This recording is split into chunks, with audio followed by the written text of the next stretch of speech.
I'm just gonna go ahead and say it. iPads are underrated, especially this one right here, which is 6 years old. Let's review it. A 6-year later review.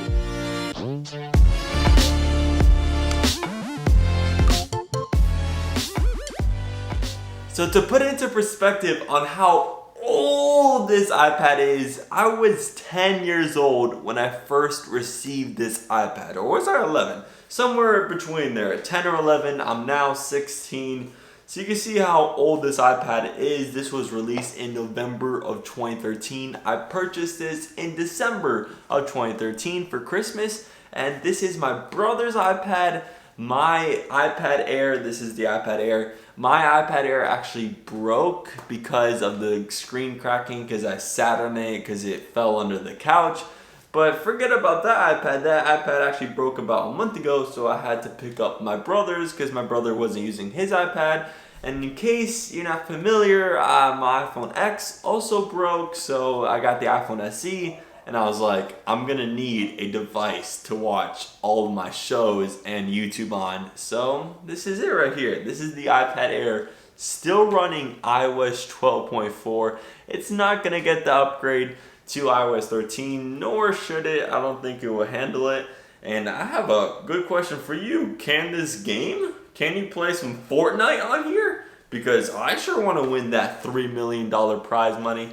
No, sadly, this iPad Air, this 2013 iPad Air, does not support Fortnite, and even simpler games such as Clash Royale, it glitches all the time and the processor actually gets pretty hot. But if you're just going to play like Candy Crush or Clash of Clans that are just nice and casual games, this will handle that. And it's a 9.7-inch non-laminated display, which I think still looks decent. The glare is really troubling out in, let's say, everywhere but your house. So, and I was watching Game of Thrones outside in a park while waiting for my cross-country practice, and I could barely see the screen even at max brightness. But it does the job indoors, especially if you're indoors with the lights off and you're just focused on the show. It looks pretty good. And this is one topic that I was just waiting to talk about because I use this feature so much, and that's this iPad Air's camera. This 2013 iPad camera. It's so good. It shoots 4K at 60 FPS on the back-facing camera, and on the front-facing camera it shoots 4K at 30. No, I'm just kidding. It barely shoots like 720p 30, but on the back-facing camera, it's guess usable footage. Not really. I mean, you can use it as a time-lapse device, hook it up to a charger and take outdoors time-lapse. That would work, especially if it's like snowing outside and you can see the snow accumulate. That's a pretty good use for an iPad Air.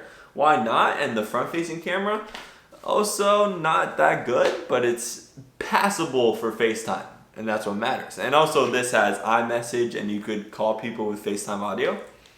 This is a great device, and also you can download Discord and talk to your friends while you're gaming on, let's say, a PS4 or Xbox One or the Nintendo Switch, because why not? Gaming, talking, shooting photos and video, doable on this device, that's for sure. So the question that I'm just gonna love to ask is, should you buy this device in 2019, this 9.7-inch iPad Air that was made in 2013? Hell no, should you buy this iPad, because it's 2013 and it's 6 years old.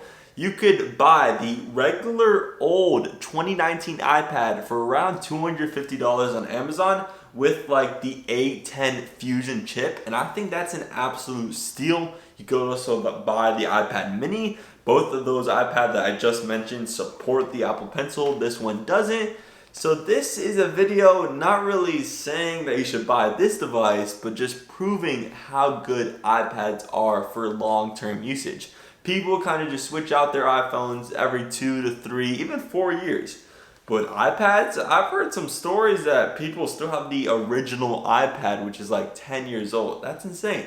And this one is still working pretty good, still has good battery life. Still better than any iPhone, I still think so, because it's huge. This iPad battery is huge. I mean, it's a whole 9.7-inch device. The form factor is good. Yes, the bezels are huge, but who cared about bezels in 2013? That's it. That was my simple iPad Air review. I'm gonna be a little nostalgic because you can't do this with any foldable phone, right? You can't just attach this strap, or can you? I don't know. We'll see with foldable phones in the next couple of years and how that tech develops, because the Galaxy Fold is actually coming out to the market. Kind of surprised with that. But that is it for today. Thank you for watching this video, and I'll wave bye with my iPad Air that's 6 years old. That I just love watching baseball on here, football, ESPN, Game of Thrones, HBO, Hard Knocks. All of my content that I'm gonna watch is gonna be on this device, not my iPhone SE or my MacBook, which these have worse screens than this device right here.